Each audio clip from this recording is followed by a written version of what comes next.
Se prepare para mergulhar nos mistérios bíblicos. Curta este vídeo, compartilhe com quem precisa conhecer essas verdades e inscreva-se no canal para não perder nenhuma revelação. Vamos juntos nessa jornada de conhecimento profundo.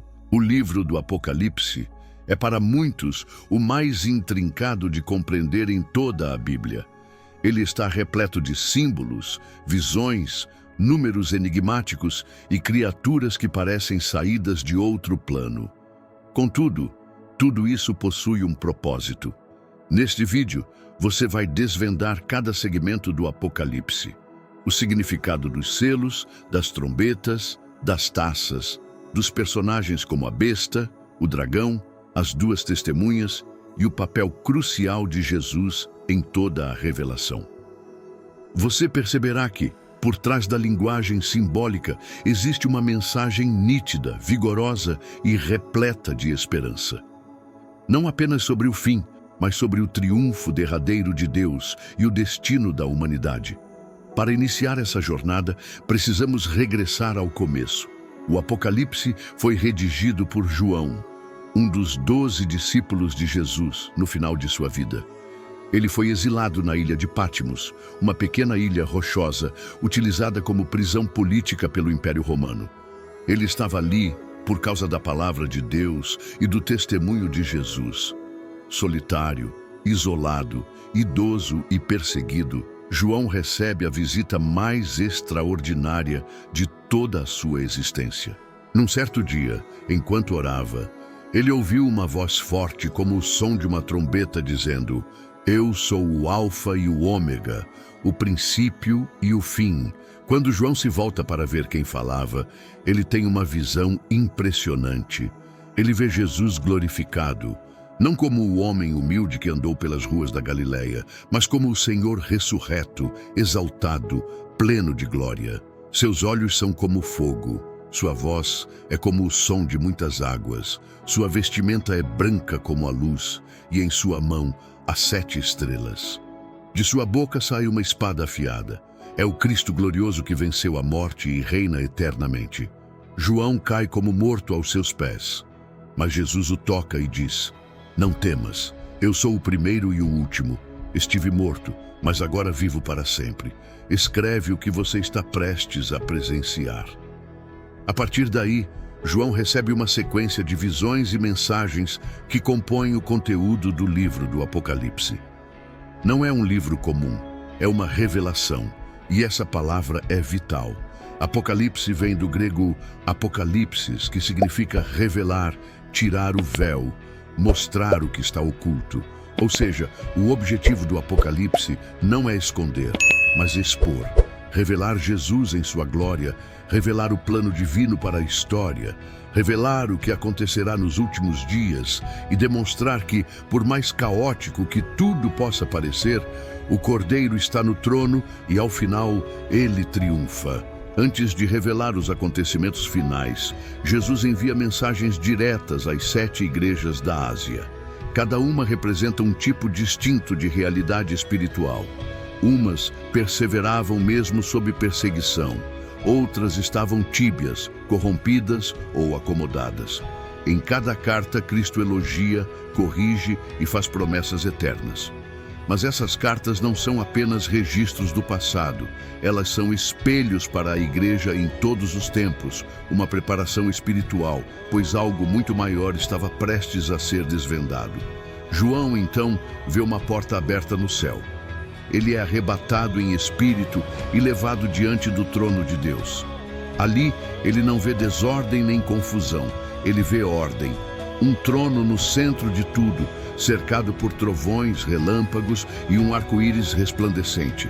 Ao redor, 24 anciãos lançam suas coroas, e 4 seres viventes, com rostos simbólicos de leão, boi, homem e águia, não cessam de clamar: "Santo, Santo, Santo é o Senhor Deus Todo-Poderoso, que era, que é e que há de vir." No centro de toda essa magnificência há um livro, um rolo selado com 7 selos, e uma pergunta ecoa por todo o céu: quem é digno de abrir o livro e desatar os seus selos? João começa a chorar. Ninguém, nem no céu, nem na terra, nem debaixo da terra, é achado digno. Mas então um dos anciãos diz: não chores. Eis aqui o leão da tribo de Judá. Ele venceu para abrir o livro. E João olha, mas não vê um leão. Vê um cordeiro como se tivesse sido morto, mas vivo. O cordeiro se aproxima do trono e toma o livro da mão direita de Deus. Naquele momento, o céu explode em adoração. Milhões de anjos proclamam: digno é o cordeiro que foi morto de receber o poder e riquezas e sabedoria e força e honra e glória e louvor, porque só ele é digno. Só ele pode abrir os segredos da história, só ele tem o poder de revelar o fim e conduzir o mundo até a vitória final. O cordeiro tem o livro em suas mãos. Ele começa a quebrar um a um os 7 selos que guardam os segredos do destino da terra. Ao abrir o primeiro selo, surge o primeiro cavaleiro montado num cavalo branco. Ele carrega um arco e recebe uma coroa. Muitos o confundem com Cristo, mas este cavaleiro representa conquista, dominação, a sede de poder disfarçada de paz. É o início de uma sequência que revela a verdadeira face da humanidade sem Deus. O segundo selo é quebrado e o segundo cavaleiro aparece. Ele cavalga um cavalo vermelho como sangue. É-lhe dado poder para tirar a paz da terra, e com uma grande espada ele traz guerra, violência, conflito entre povos, nações e irmãos.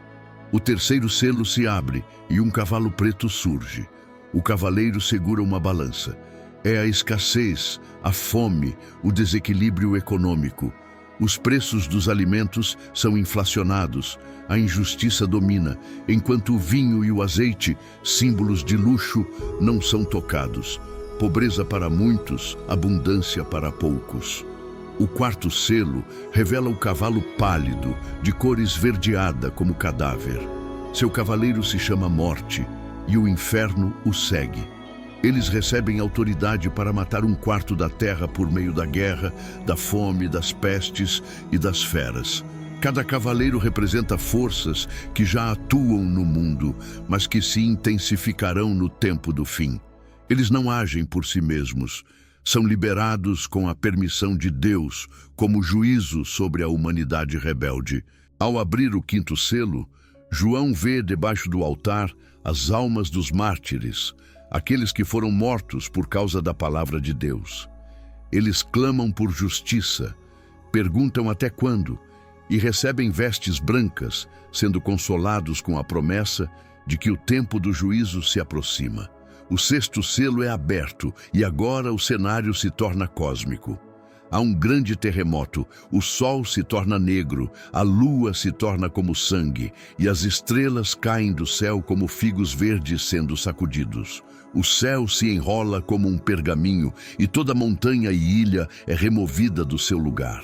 Os reis da terra, os grandes, os ricos e os poderosos correm para se esconder e dizem: cai sobre nós, montes, escondei-nos da face daquele que está sentado no trono e da ira do Cordeiro, porque o grande dia do juízo está chegando. E quem poderá subsistir? Mas antes que o sétimo selo seja aberto, algo acontece. Deus ordena uma pausa antes que o sétimo selo seja aberto e novos juízos comecem. João vê um intervalo, um momento de pausa antes que os ventos da destruição soprem sobre a terra. Deus ordena que seus servos sejam marcados. 4 anjos estão posicionados nos 4 cantos da terra, prontos para liberar os ventos, símbolos de juízo. Mas outro anjo sobe do nascente do sol com um selo na mão e grita: não danifiqueis a terra, nem o mar, nem as árvores, até que tenhamos selado os servos do nosso Deus em suas testas. Então João ouve o número dos selados. 144.000, 12.000 de cada tribo de Israel. Eles são apresentados como servos fiéis, marcados com o selo de Deus, protegidos no meio do caos. Mas logo em seguida, João vê algo ainda maior. Uma grande multidão que ninguém podia contar, gente de todas as nações, tribos, povos e línguas, estão diante do trono e do Cordeiro, vestidos de branco e com palmas nas mãos. Eles clamam com grande voz: salvação ao nosso Deus, que está assentado no trono, e ao Cordeiro. Esses são os que vieram da grande tribulação, lavaram suas vestes e as alvejaram no sangue do Cordeiro. Estão diante do trono dia e noite. Não mais terão fome, nem sede, nem dor. E Deus enxugará dos seus olhos toda lágrima. Esse é o contraste que o Apocalipse apresenta. Enquanto o mundo mergulha no caos, Deus guarda um povo. Enquanto a terra geme, o céu se enche de louvor. Enquanto muitos rejeitam, milhões se rendem. E então, o 7º selo é aberto. Há silêncio no céu por cerca de meia hora. É um silêncio denso, sagrado. O universo inteiro para diante do que está para acontecer. As trombetas estão prestes a soar. Quer continuar desvendando os mistérios bíblicos e aprofundar sua fé? Deixe seu comentário sobre o que mais te surpreendeu neste estudo e compartilhe suas dúvidas. Sua participação é fundamental para a nossa comunidade. O silêncio termina. 7 anjos se apresentam diante de Deus, cada um com uma trombeta em mãos. Outro anjo se aproxima do altar celestial com um incensário de ouro. Ele recebe muito incenso para oferecer junto com as orações dos santos. As orações sobem como aroma diante do trono. E então o anjo enche o incensário com fogo do altar e o lança sobre a terra. Relâmpagos, trovões, terremotos. É o início de uma nova fase de juízo. As trombetas começam a soar. A primeira trombeta atinge a natureza. Saraiva e fogo misturados com sangue caem sobre a terra. 1/3 das árvores e da relva verde é queimado. A segunda trombeta toca, e algo como uma grande montanha em chamas é lançado ao mar.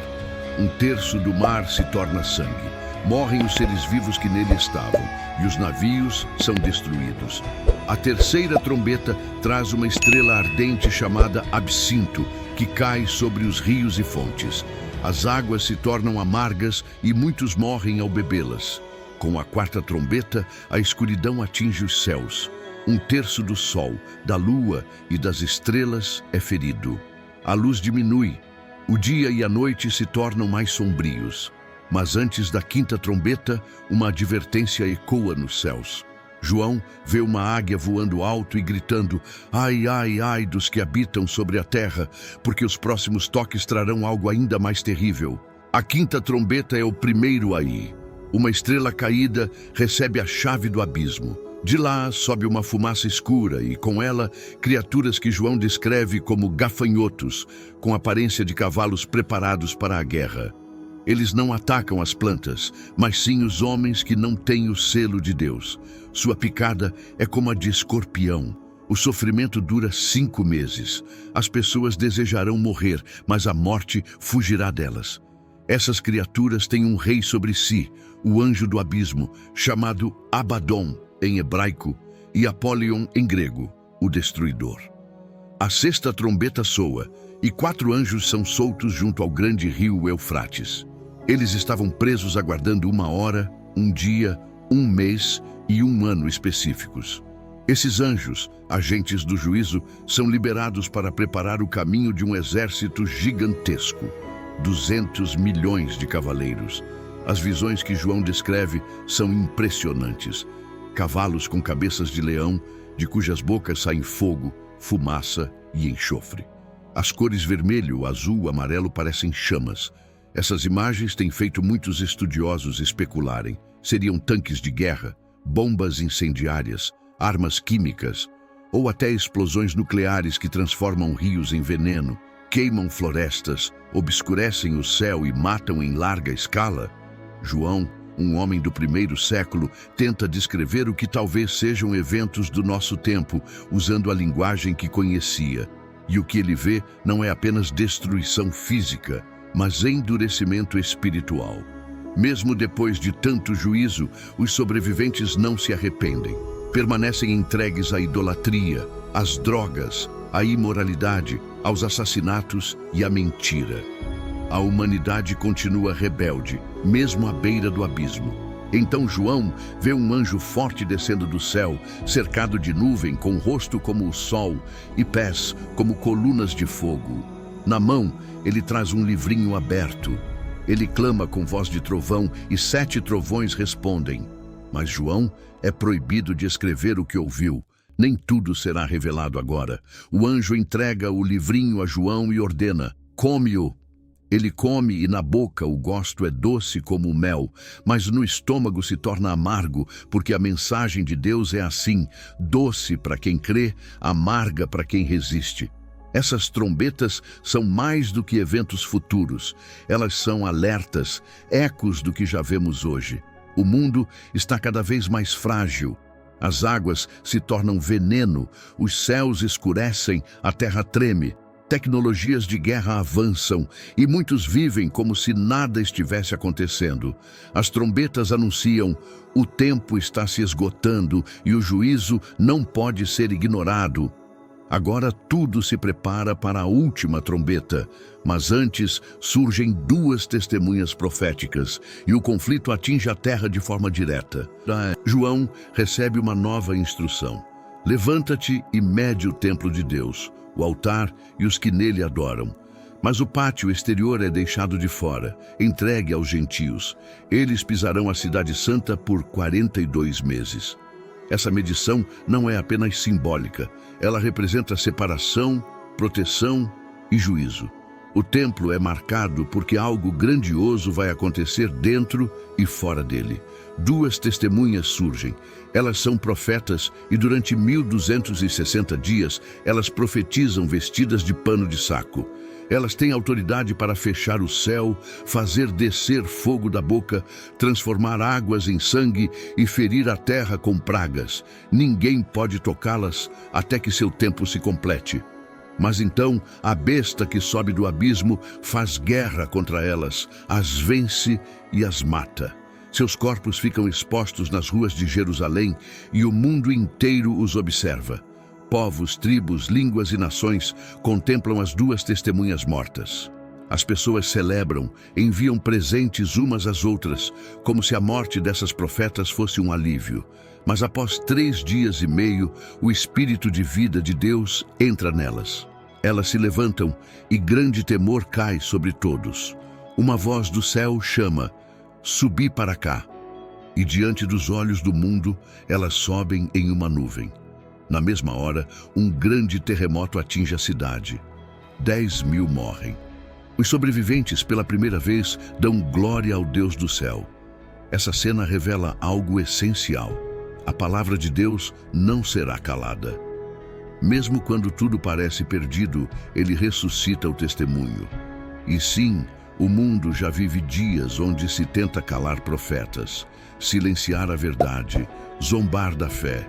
Mas no fim, Deus sempre terá a última palavra. A 7ª trombeta soa, e vozes no céu declaram: os reinos do mundo vieram a ser de nosso Senhor e do seu Cristo, e ele reinará para todo sempre. Os 24 anciãos se prostram e adoram. O templo de Deus se abre no céu e a arca da aliança aparece. Relâmpagos, vozes, trovões, terremoto e grande saraiva preenchem o ambiente. O Apocalipse muda de tom a partir daqui. João verá os bastidores espirituais por trás dos acontecimentos visíveis, porque a guerra que se aproxima começa no céu. João vê um grande sinal no céu: uma mulher vestida do sol, com a lua debaixo dos pés e uma coroa de 12 estrelas sobre a cabeça. Ela está grávida, grita com dores de parto e deseja dar à luz. Logo em seguida, surge outro sinal: um grande dragão vermelho com 7 cabeças e 10 chifres, e em suas cabeças 7 coroas. Sua cauda arrasta a 1/3 parte das estrelas do céu. E ele se posiciona diante da mulher, pronto para devorar o filho assim que nascer. A mulher dá à luz um filho, um varão, que há de reger todas as nações com vara de ferro. Mas antes que o dragão possa tocá-lo, o filho é arrebatado para Deus e para o seu trono. A mulher foge para o deserto, para um lugar preparado por Deus, onde é sustentada por 1260 dias. Então uma batalha irrompe no céu. Miguel e seus anjos lutam contra o dragão. O dragão e seus anjos reagem, mas não prevalecem. Eles são expulsos do céu e lançados à terra.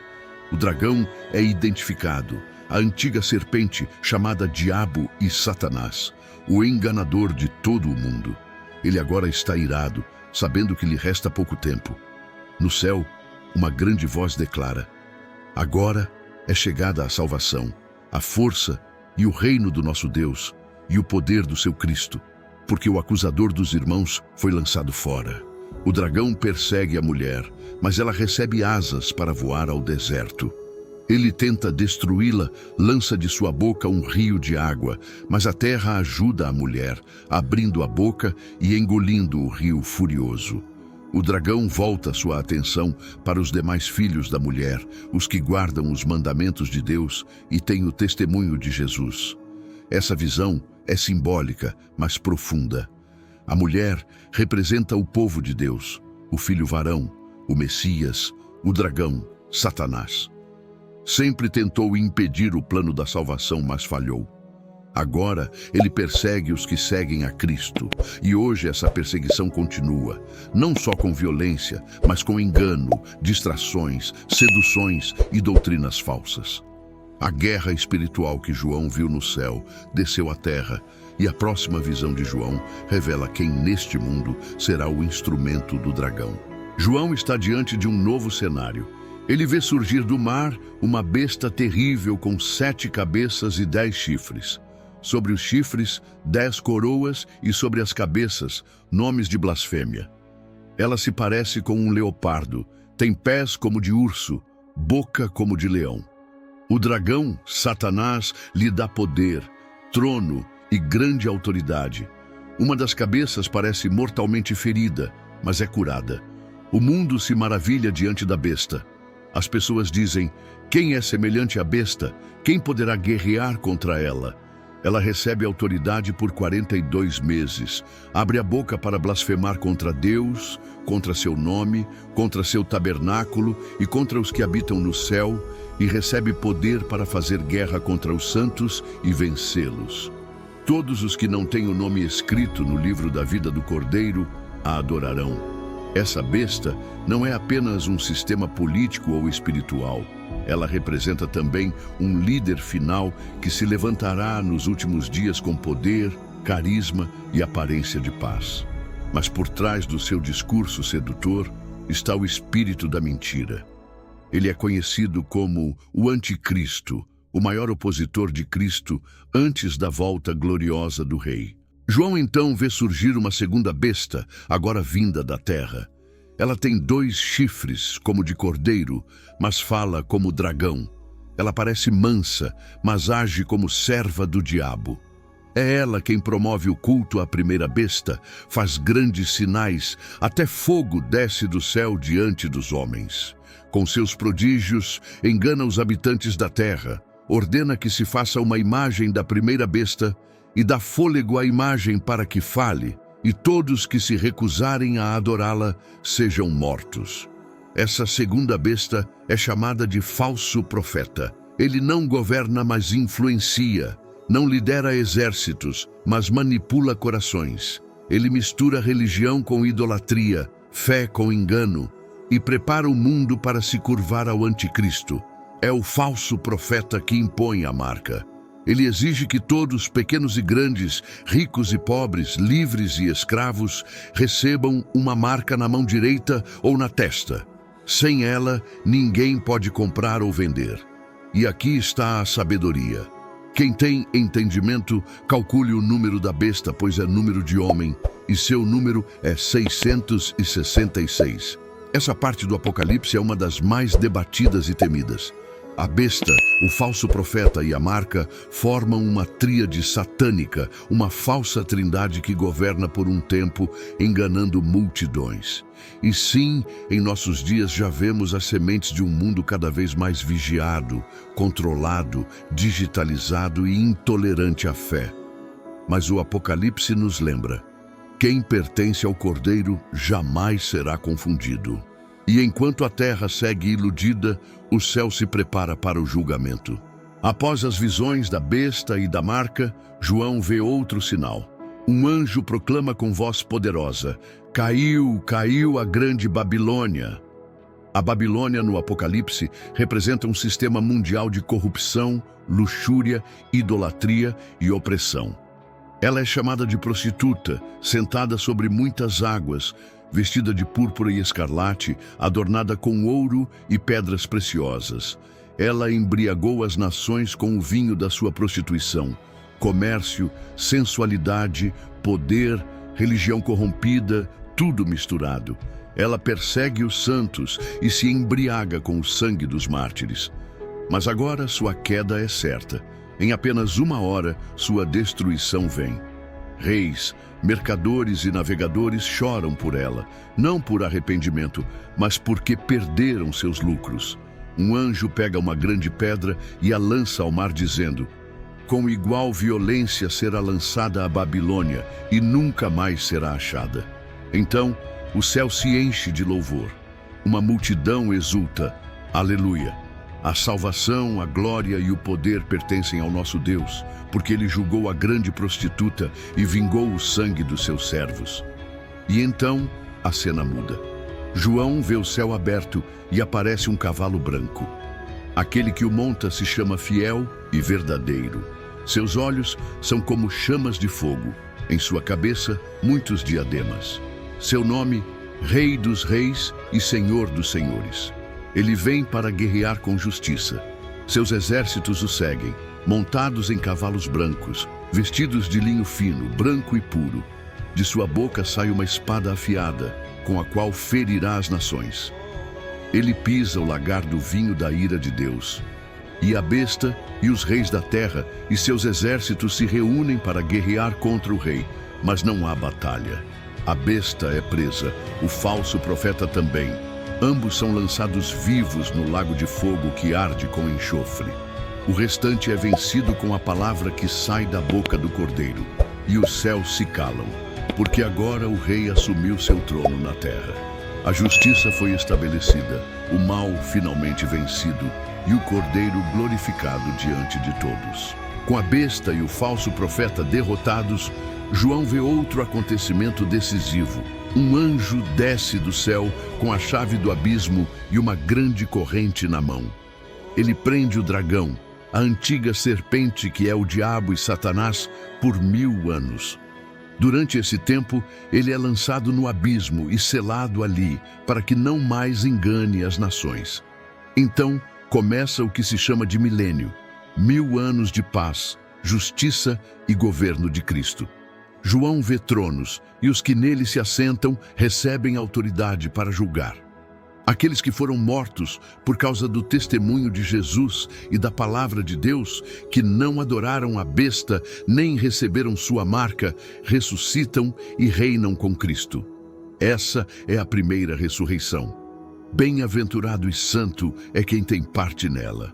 Sobre esses a segunda morte não tem poder, mas ao fim dos 1000 anos, Satanás é solto por um pouco de tempo, e mesmo após o reinado de Cristo, ele volta a enganar as nações, reúne os povos de Gog e Magog para a batalha, cercam o acampamento dos santos, mas fogo desce do céu e os consome. Agora não há mais fuga. Satanás é lançado no lago de fogo e enxofre, onde já estão a besta e o falso profeta. Ali será atormentado dia e noite para todo o sempre. E então vem o fim. João vê um grande trono branco e aquele que nele está assentado. A terra e o céu fogem da sua presença e não se acha lugar para eles. Todos, grandes e pequenos, estão de pé diante do trono. Livros são abertos, e outro livro é aberto, o livro da vida. Os mortos são julgados pelas suas obras conforme o que está escrito nos livros. O mar, a morte e o inferno entregam seus mortos, e os que não foram achados no livro da vida são lançados no lago de fogo. Essa é a segunda morte. Mas para os que estão em Cristo, algo glorioso começa. João vê um novo céu e uma nova terra. O primeiro céu e a primeira terra passaram, e o mar já não existe. A nova Jerusalém desce do céu da parte de Deus, adornada como uma noiva para o seu noivo. E uma grande voz diz: Eis o tabernáculo de Deus com os homens. Ele habitará com eles, e eles serão o seu povo, e o próprio Deus estará com eles. Não haverá mais morte, nem pranto, nem dor, nem lágrimas. Aquele que está no trono declara: Eis que faço novas todas as coisas, e afirma com autoridade: Está feito. Eu sou o Alfa e o Ômega, o princípio e o fim. A cidade é de ouro puro, como vidro transparente.